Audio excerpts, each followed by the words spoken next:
No answer. Where is that boy? When I find him, I'm going to...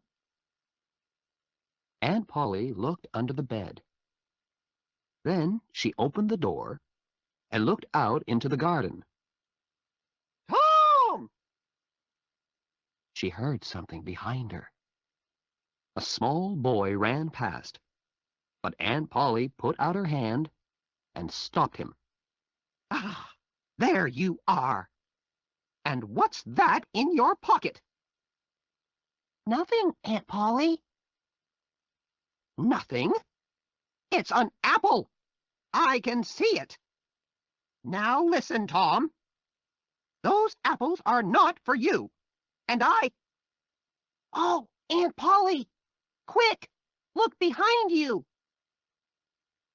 So Aunt Polly looked, and Tom was out of the house in a second.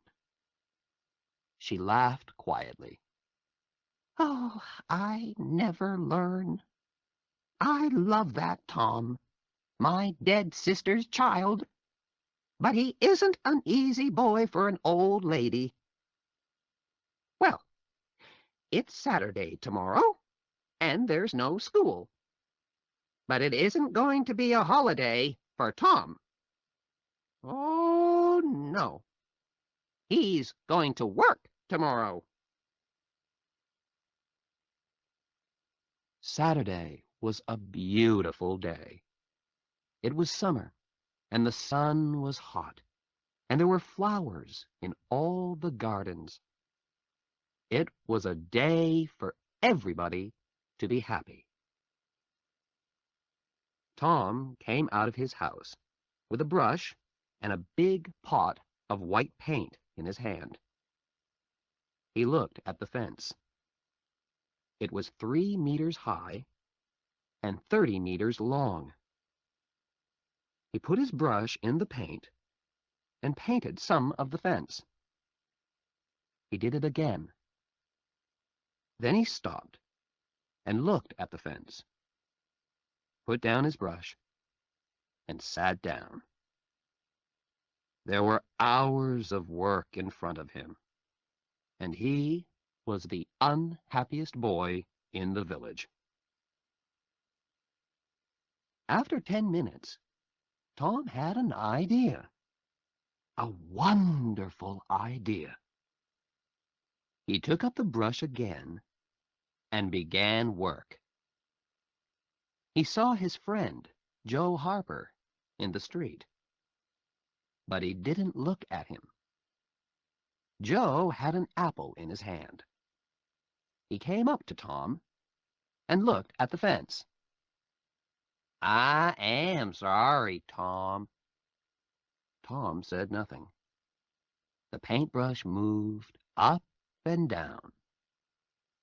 Working for your aunt, said Joe. I'm going down to the river. I'm sorry you can't come with me. Tom put down his brush. You call this work? He said. Painting a fence, said Joe. Of course it's work. Perhaps it is, and perhaps it isn't. But I like it, said Tom. I can go to the river any day. I can't paint a fence very often. Joe watched Tom for about 5 minutes. Tom painted very slowly and carefully. He often stopped, moved back from the fence, and looked at his work with a smile. Joe began to get very interested and said, Tom, can I paint a little? Tom thought for a second. I'm sorry, Joe. You see, my aunt wants me to do it because I'm good at painting. My brother Sid wanted to paint too, but she said no. Oh, please, Tom, just a little. I'm good at painting too. Hey, do you want some of my apple? No, Joe, I can't. Okay, you can have all my apple. Tom gave Joe the brush. He did not smile, but for the first time that day, he was a very happy boy. He sat down and ate Joe's apple. More friends came to laugh at Tom, but soon they all wanted to paint too. By the afternoon, Tom had 3 balls, an old knife, a cat with one eye, an old blue bottle, and a lot of other exciting things. He was the richest boy in St. Petersburg, and the fence, all 30 meters of it, was a beautiful white. He went back to the house. Aunt Polly, can I go and play now? Aunt Polly came out of the house to look. When she saw the beautiful white fence, she was very pleased. She took Tom into the house and gave him an apple. Well, you can go and play, but don't come home late. Tom quickly took a second apple and ran off. On Monday morning, Tom didn't want to go to school, but Aunt Polly got him out of bed and then out of the house. In the street near the school, he met his friend Huckleberry Finn. Huck had no mother, and his father drank whiskey all the time. So Huck lived in the streets. He didn't go to school. He was always dirty, and he never had a new shirt. But he was happy. The mothers of St. Petersburg didn't like Huck, but Tom and his friends did. Hello, Huck, Said Tom. what have you got there? A dead cat? What are you gonna do with it? Asked Tom. I'm gonna take it to the graveyard tonight, Huck said. at midnight. A dead cat can call ghosts out of their graves. I never heard that. Said Tom. Is it true? Well, I don't know, Said Huck. old Mrs. Hopkins told me. Come with me and see.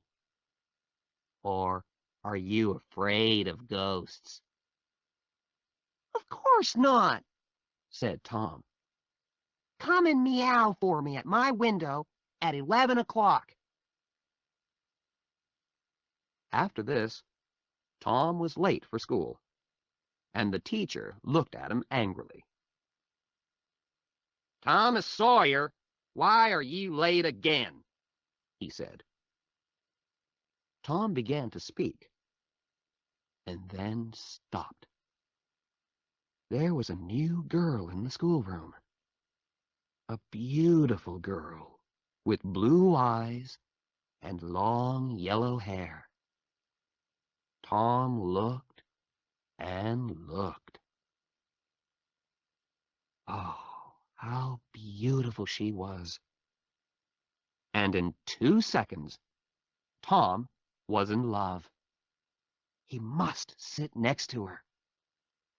But how? In the girls' half of the room, there was only one empty chair, and it was next to the new girl. Tom thought quickly, and then looked at the teacher. I stopped to talk with Huckleberry Finn, He said. The teacher was very, very angry. Boys were often late for school. That was bad.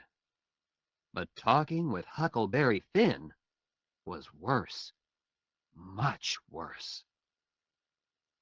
The teacher took his stick And 2 minutes later, Tom's trousers were very hot, and the teacher's arm was very tired. "Now, Tom Sawyer, you go and sit with the girls."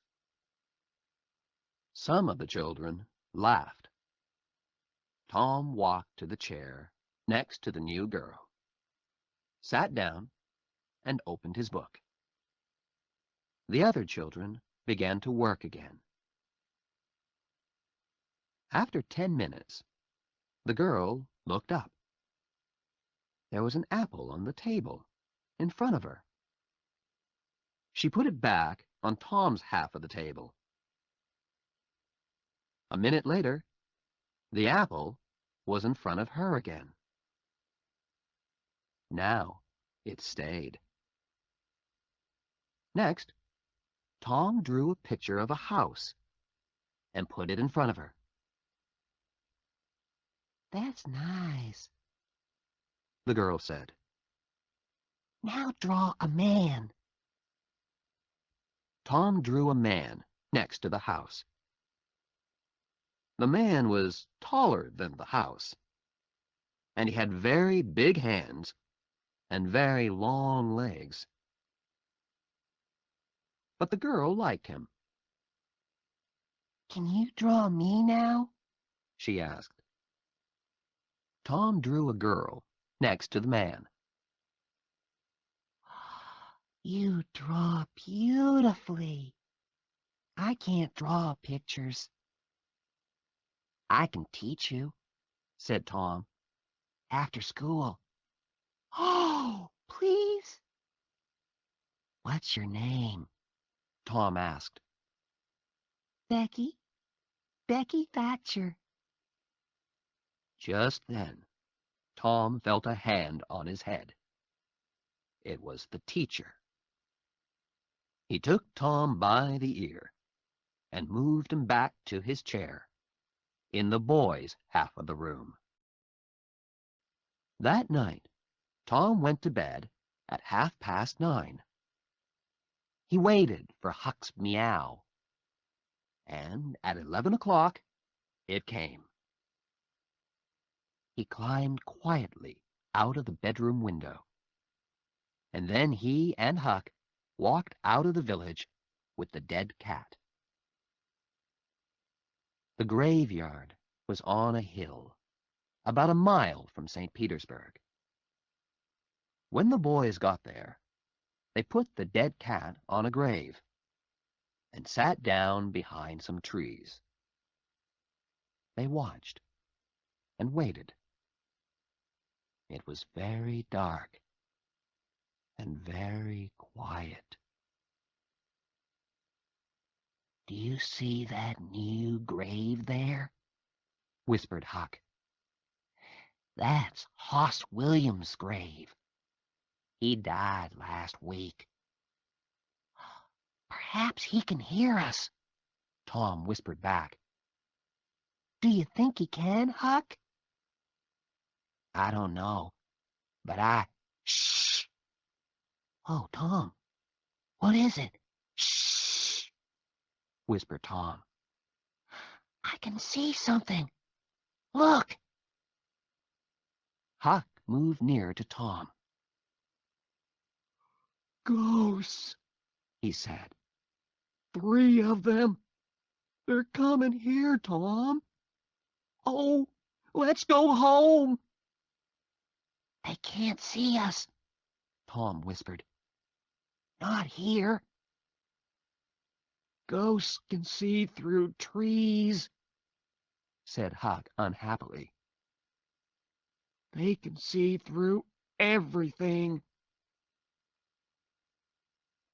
The ghosts moved quietly through the graveyard and came nearer to the trees. Huck and Tom watched, very afraid. Then, after a minute, Huck said, Tom, they're not ghosts. That's Muff Potter. So it is. And that's Injun Joe. And the other man is Dr. Robinson. What are they doing here? They're grave robbers, Tom. They're going to rob a grave. My father told me about it. The doctor wants a dead body, you see. He cuts it up because he wants to learn about... Shh, said Tom. They're getting near. The three men stopped at Hoss Williams' grave, and Injun Joe and Muff Potter began to dig. 10 minutes later, the grave was open. Now, Doctor, said Muff Potter. you want us to take the body to your house? That's $5 more. No, said the doctor. I gave you the money this morning. I'm not giving you any more. Now you listen to me, Doctor, said Injun Joe. I want that money. Do you remember a day 5 years ago? I came to your house and asked for something to eat, and you gave me nothing. Nothing. So give me that money. He took the doctor's arm, but suddenly the doctor hit him, and Injun Joe fell to the ground. Don't hit my friend, cried Muff Potter. He jumped on the doctor, and the two men began to fight.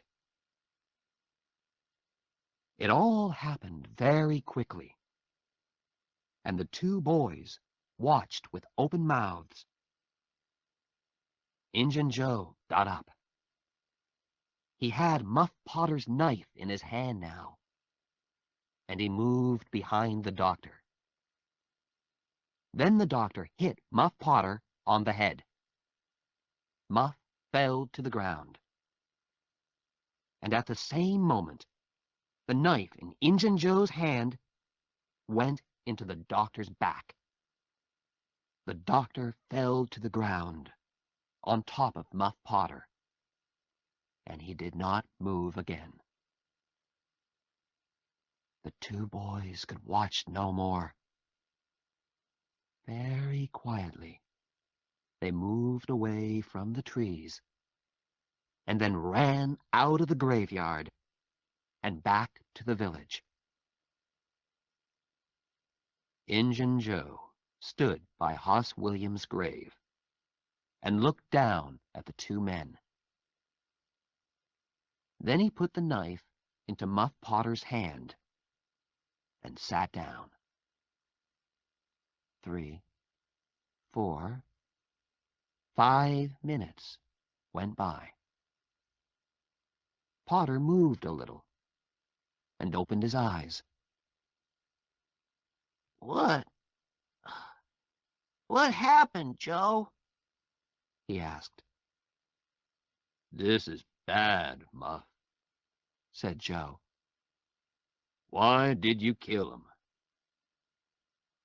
Muff looked at the doctor's dead body, then at the knife in his hand. Me? Did I kill him?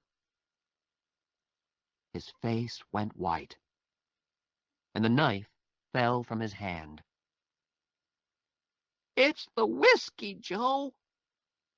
I never fight with knives, usually. Oh, why did I drink all that whiskey tonight? I don't remember anything. It's okay, Muff, said Joe. I'm not going to tell anyone. You get away quickly. Go on. Go now. Muff Potter got up and ran away. Joe watched him for a minute. Then he carefully put the knife next to the doctor's body. Then he, too, left the graveyard.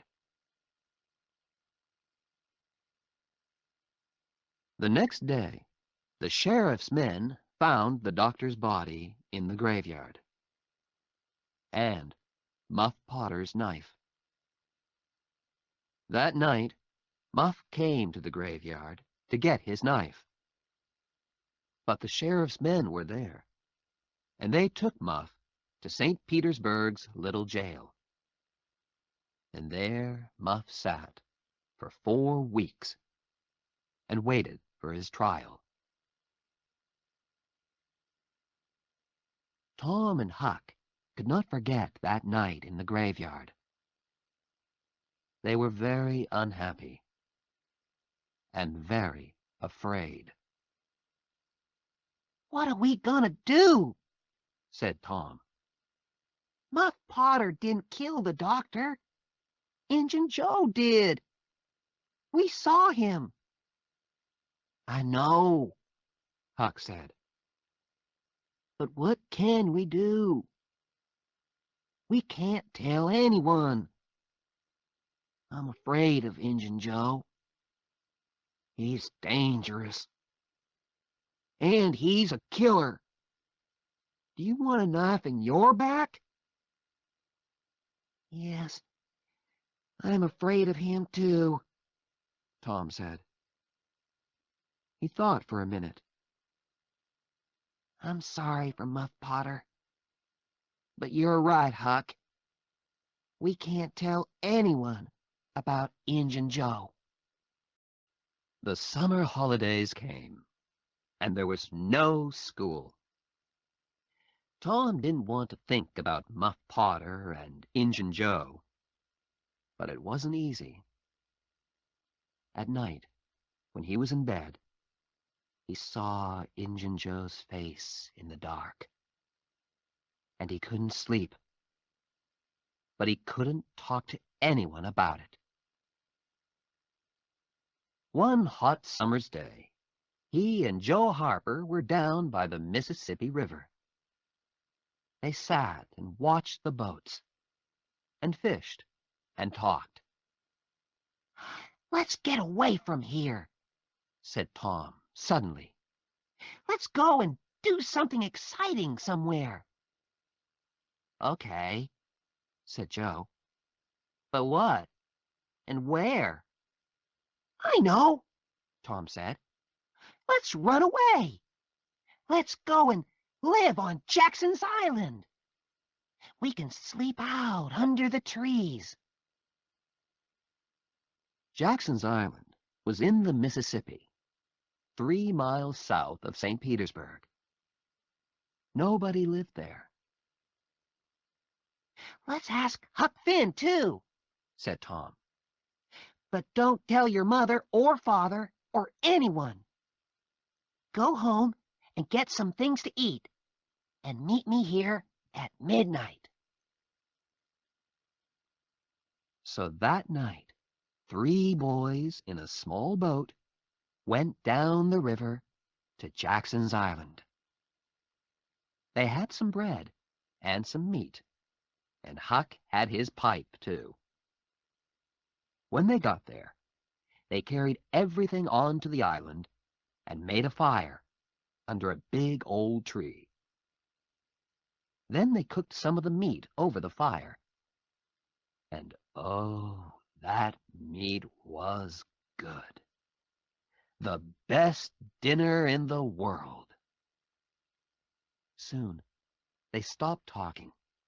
Their eyes closed, and they slept.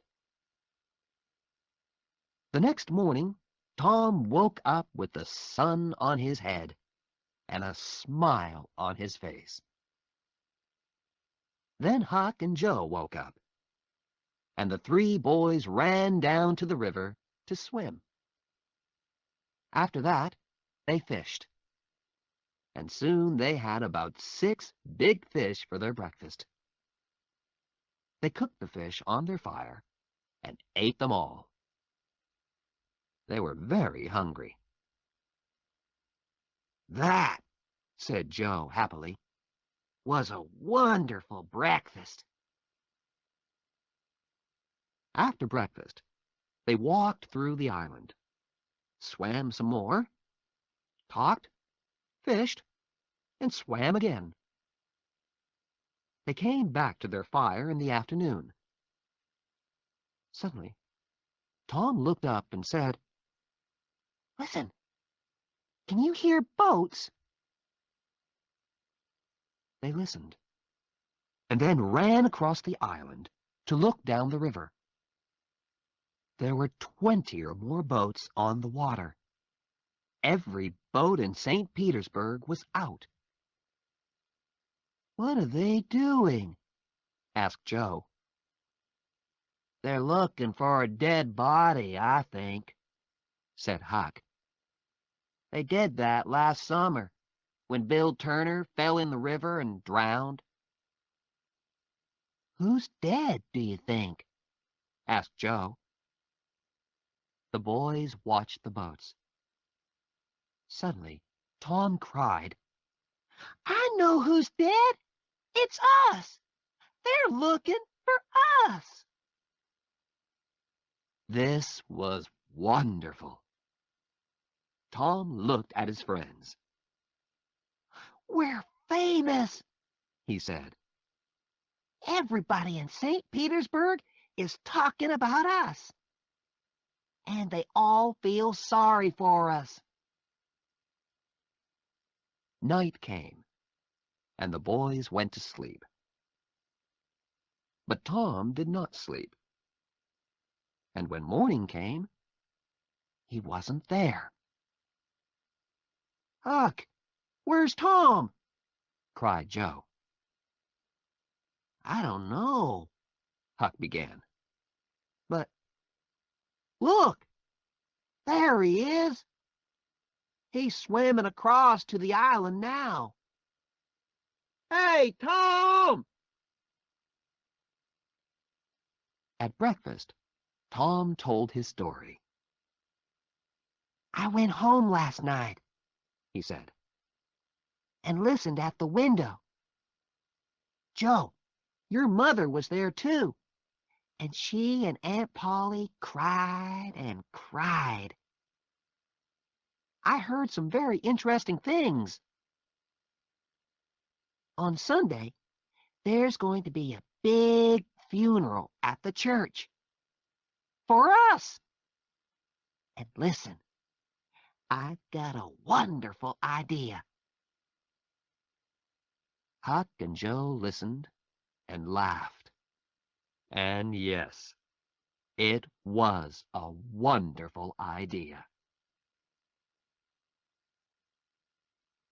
That night, the boys cooked some more fish, and after dinner, Huck got out his pipe and began to smoke. Can we smoke too? Asked Tom. I want to learn. So Huck made pipes for Tom and Joe, and the three boys sat and smoked. Hey, I like smoking, said Tom. It's easy. It's nothing, said Joe. I'm going to smoke every day. But after 10 minutes, Tom and Joe got quieter and quieter, and their faces went an interesting color. I'm going for a little walk now, said Tom. He stood up carefully and walked away into the trees. Me too, said Joe, quickly. The two boys came back an hour later, but they didn't smoke their pipes again. On Sunday morning, there were no happy faces in St. Petersburg. Aunt Polly and Joe's mother and father were in the church, and all the boys' friends. The minister said some very nice things about the three boys. And the boys' families cried and cried. Everybody cried.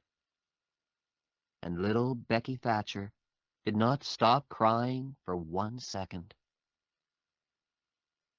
There was a small noise at the back of the church.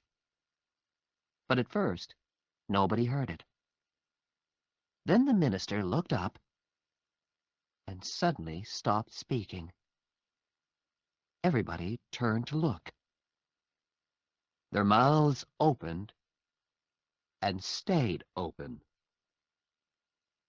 And into the church came the three dead boys. Tom first, Joe next, and then Huck. For a second, nobody moved or spoke. And then the noise began. Aunt Polly and Joe's mother ran to the boys and took them in their arms. Aunt Polly cried and laughed and cried again. "Oh, Tom," she said, "you're a bad boy, but I love you." Suddenly, the minister called out, "Oh, happy days! Sing, good people of St. Petersburg! Sing and be happy!" and everybody sang and smiled and laughed for a long time. It was St. Petersburg's happiest funeral. The weeks went by, and the judge came to St. Petersburg. On the day before Muff Potter's trial, Huck and Tom met in the street near Tom's house. Huck was unhappy. Tom, you didn't tell anyone about... You know? No, I didn't. But Huck, what about Muff? People are saying he's the killer. And he's going to die. But we can't tell anyone about Injun Joe, said Huck. I don't want to die too. Do you? No. Tom didn't want to die. But he couldn't forget Muff Potter's face in the jail. Old, tired, and unhappy. And Injun Joe was a free man. It wasn't right. That night, Tom came home late and very excited. He could not sleep for 2 or 3 hours. The next morning, all the village was at Muff Potter's trial. Injun Joe was there, too. Muff waited, a tired old man with a dirty face. The judge began the trial. Questions, questions, questions. Answers, answers, answers. And the answers were all bad for Muff Potter. Yes, I found the knife in the graveyard next to Dr. Robinson's body. "Yes, that's Muff Potter's knife. He always carries it." Yes, I saw Muff Potter in the village that afternoon. He had the knife with him then. Muff Potter began to look more and more unhappy. Then the judge said, "Call Thomas Sawyer." St. Petersburg sat up. What did young Tom Sawyer know? Everybody looked at him and waited. "Thomas Sawyer, where were you on the 17th of June at the hour of midnight. In the graveyard. Why? I went there to see ghosts. With a dead cat. St. Petersburg laughed, and the judge looked angry. And where were you in the graveyard, Thomas? Behind the trees near Hoss Williams' grave. Injun Joe's face suddenly went white. Now, my boy, said the judge, tell us your story. And so Tom told his story, and St. Petersburg sat and listened to him with open mouths. And then Muff Potter fell, and Injun Joe jumped with the knife, and Crash! Injun Joe jumped through the window and was out and away in a second. St. Petersburg loved Tom for a week. But Tom was not happy. Injun Joe was not in jail, and he was a dangerous man. Tom slept badly for weeks. The slow summer days went by. Injun Joe did not come back to St. Petersburg, and Tom began to forget. There is a time in every boy's life when he wants to go and dig for treasure. And that time came for Tom. So, one hot summer's day, he went to find Huck. Huck liked the idea of treasure. "Where are we going to dig?" he asked. an old dead tree is best. "Who puts the treasure under old trees?" Robbers. said Tom. And then they go away. Or they forget to come back for the treasure. "There's a dead tree on Cardiff Hill," said Huck. "Let's go there. I've got an old pick and shovel." It was 3 miles to the old tree, and the boys arrived tired and hot. They dug for an hour or two, but they didn't find any treasure. Then they stopped, and Tom looked down at an old house at the foot of the hill. Hey, look, He said, nobody lives in that old house. Let's go there. Old houses are always good for treasure. "Good for ghosts, too," said Huck. They took the pick and shovel with them, went down the hill, and into the old house. They looked in all the rooms downstairs, and then went upstairs. But there was no treasure and no ghosts. Then they heard a noise. "Shh!" said Tom suddenly. What's that? "Ghosts!" whispered Huck. There were holes in the floor, and through them the boys could see into the rooms downstairs. No, Tom whispered. it's 2 men. One is the old Spaniard. He came to live in the village last week. I don't know the other man. Shh! Let's listen to them. The 2 men sat down on the floor.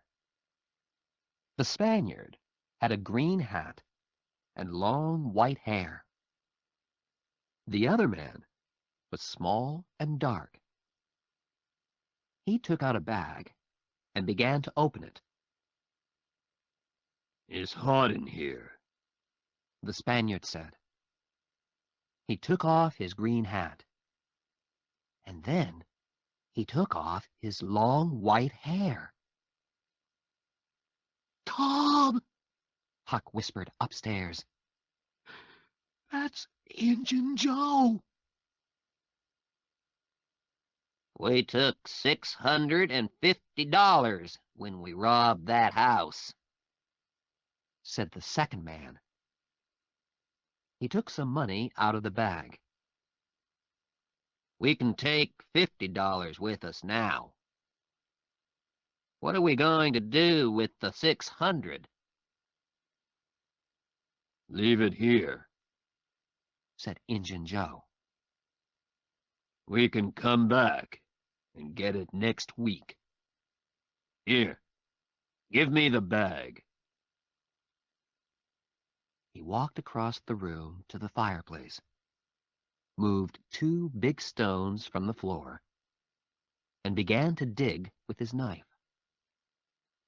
Upstairs, the 2 boys watched excitedly. Treasure! $600 of wonderful treasure. Injun Joe stopped digging. Hello. What's this? He said. There's something here. It's an old box. The 2 men got the box out and opened it. It's money, said Injun Joe's friend. Injun Joe put his hand into the box. There are thousands of dollars here, he said, and the 2 men looked at the money with happy smiles. But who? Began Injun Joe's friend. Don't ask. Injun Joe said. It's our money now. We can't take it with us today, said his friend. What can we do with it? Put it back under the floor? Yes, said Injun Joe. Happy faces upstairs. no. Very unhappy faces upstairs. Let's put it under the cross. Nobody goes there. We can take it there tonight. When night came, the 2 men carried all the money away. The boys did not go after them because they were afraid of Injun Joe. But they wanted very much to find that cross. For a week, the 2 boys thought and thought about the treasure. It was under the cross. But where was the cross? In St. Petersburg, the boys watched the Spaniard carefully. But they didn't see a cross, and they didn't find the treasure. The next Saturday was Becky Thatcher's birthday, and all Becky's friends were very excited. It's going to be a wonderful day, Becky told Tom. We're going to have a picnic by the river, and after that, we can visit McDougal's cave. So in the morning, a big boat took Becky, Tom, and all their friends down the river.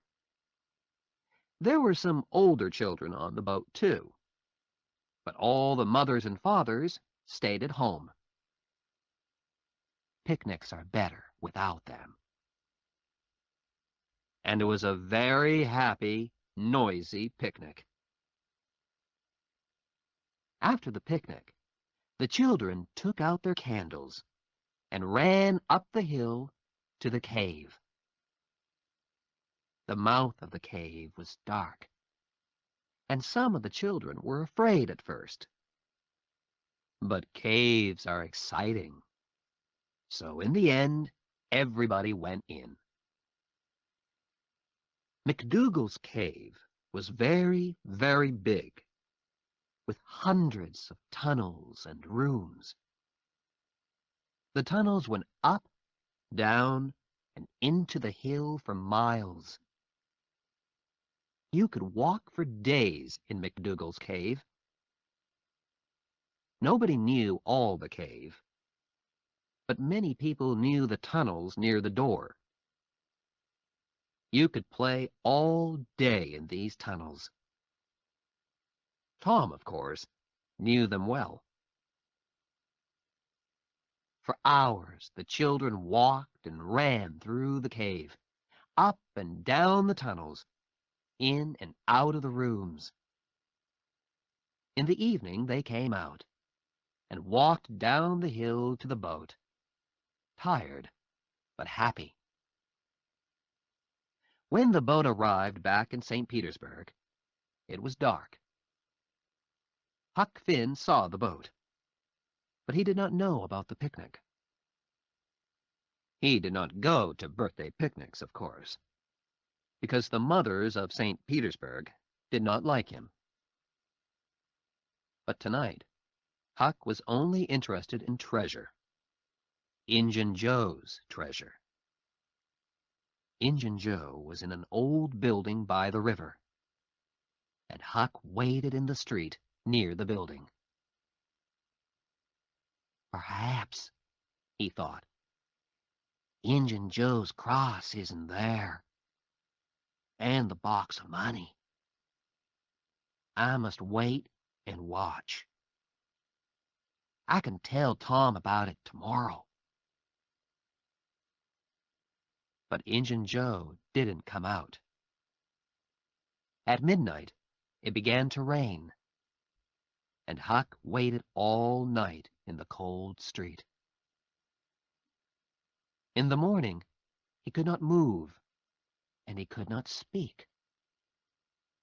He felt cold, then hot, then cold, then hot again. Mrs. Douglas, a woman from the church, found him in the street. She took him to her home and put him to bed. And there he stayed for 2 weeks. He was very ill, and so he did not hear about Tom and Becky. But on Sunday morning, all St. Petersburg knew about Tom and Becky, because they were not on the boat when he came back to the village. Where were they? Were they lost in the cave? And were they alive or dead? At first, Tom and Becky played with their friends in the cave. Then Tom wanted to go down a new tunnel, and Becky went with him. They walked and talked, and went into a second tunnel, then a third. Sometimes Tom put a mark with candle smoke on the tunnel wall. He wanted to find the mouth of the cave again. Then they came out of the tunnels into a big room. There were hundreds of bats in this room, and the candles woke them up. Tom took Becky's hand, and they ran into the nearest tunnel, with the bats behind them. But one bat hit Becky's candle, and it went out. The children ran and ran through the tunnels, and at last they got away from the bats. They stopped and sat down. Suddenly, it was very, very quiet. Where are we now, Tom? Becky whispered, afraid. I don't know, Said Tom. I think it's time to go back. But we can't go through that big room because of the bats. Let's go down this tunnel. They went down one tunnel, then a second, a third, a fourth. Then they wanted to find the big room with the bats again. But they couldn't. Becky began to cry. Tom, we can't get out. We're lost, Tom. We're lost. They walked and walked. When they were tired, they sat down. Then they got up and walked again. Time went by. Was it day or night? They didn't know. Then Tom wanted to find water. They had nothing to eat, and they must have something to drink. They found a very small river and sat down next to it. Becky, Said Tom. we must stay here, near this river. This is our last candle, and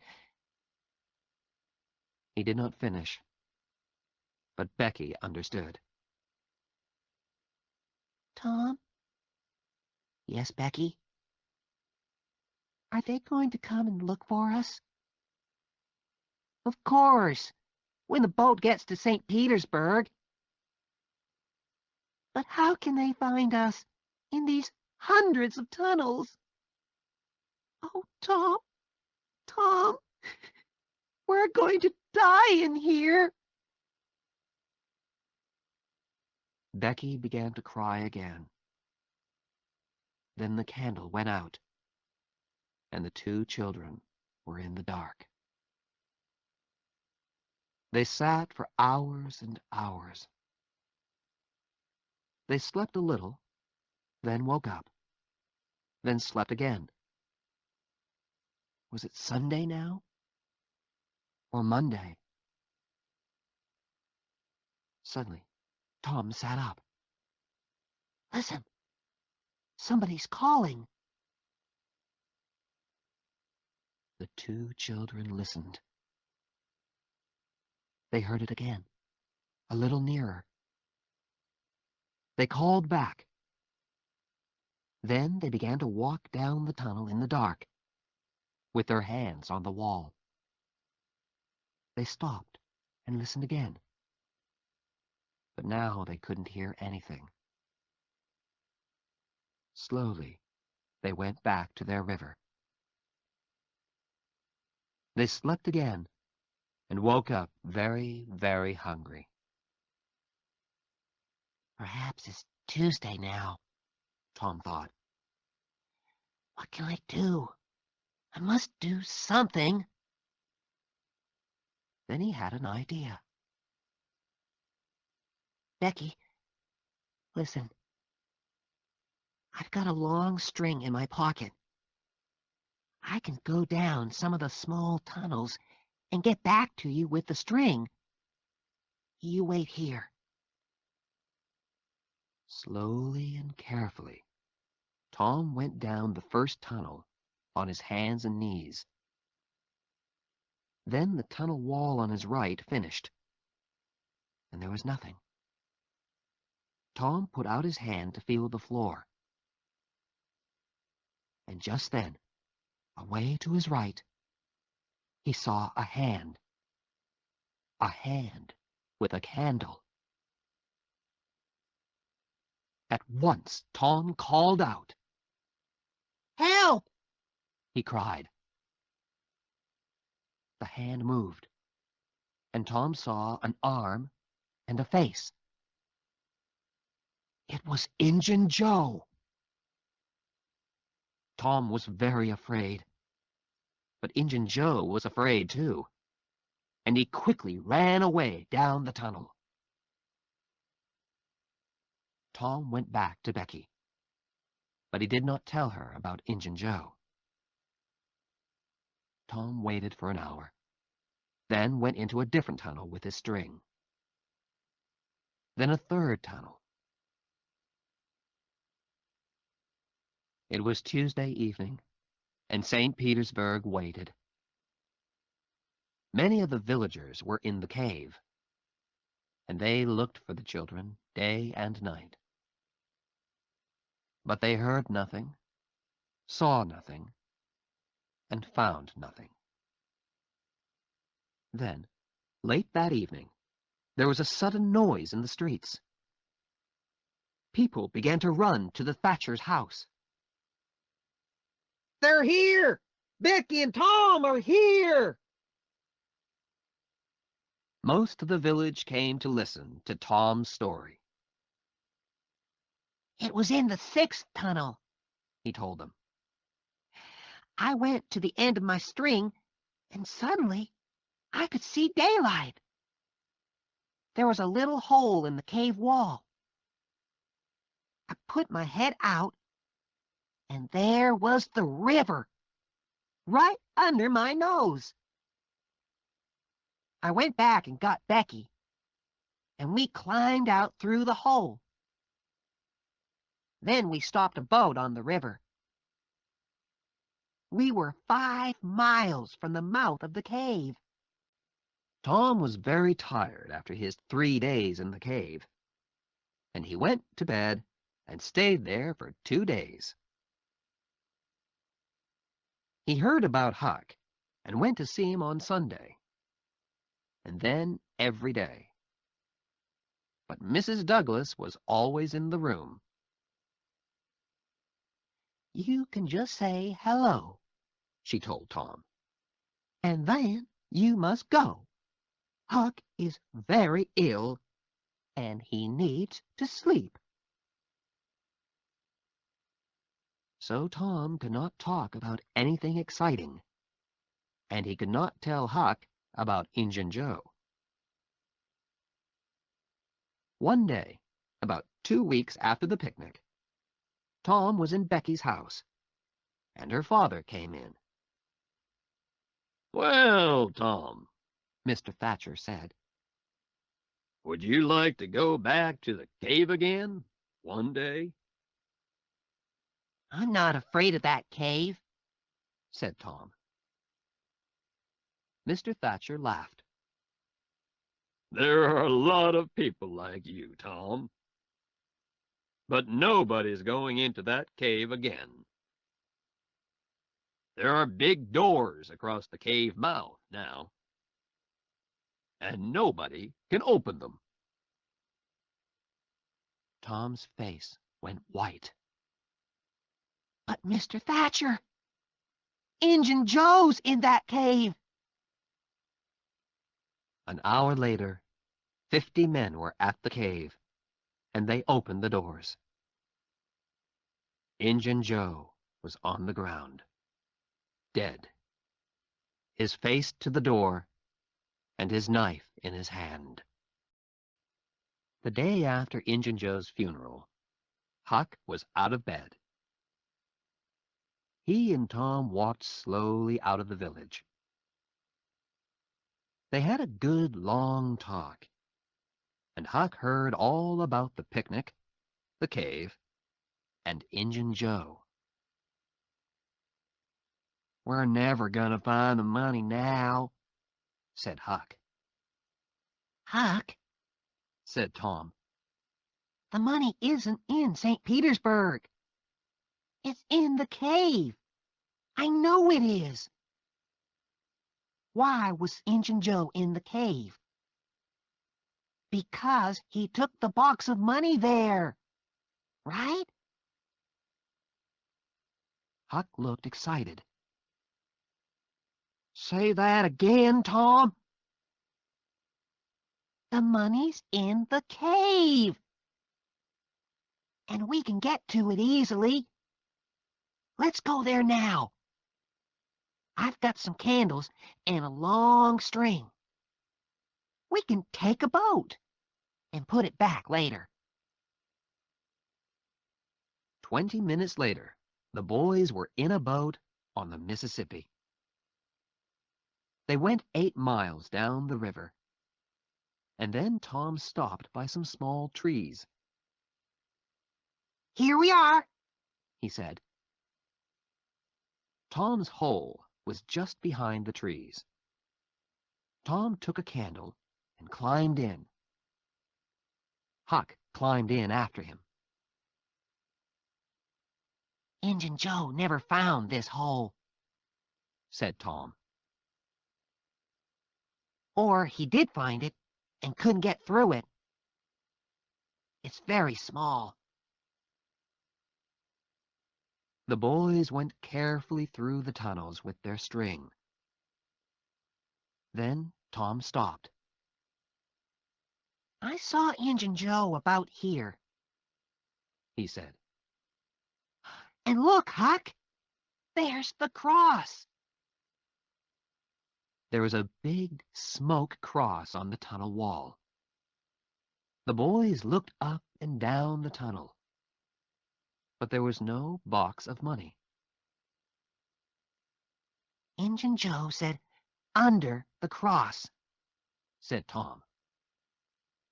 Perhaps it's under the ground. Look, we can move these stones. The boys took their knives and began to dig by the tunnel wall. Very soon, they found a second, smaller tunnel under the wall. They climbed down into it and came into a small room. There was a bed, 2 whiskey bottles, some old shoes, and the box of money. When somebody finds treasure, everybody hears about it very quickly. The 2 boys carried the box through the village. And when they got to Aunt Polly's house, half the village was with them. Everybody went into the house. Oh, Tom, Tom, cried Aunt Polly. what is it now? And what have you got there? Tom put the box on the table and opened it. There were $12,000 in that box. And suddenly, Tom Sawyer and Huckleberry Finn were the richest people in St. Petersburg.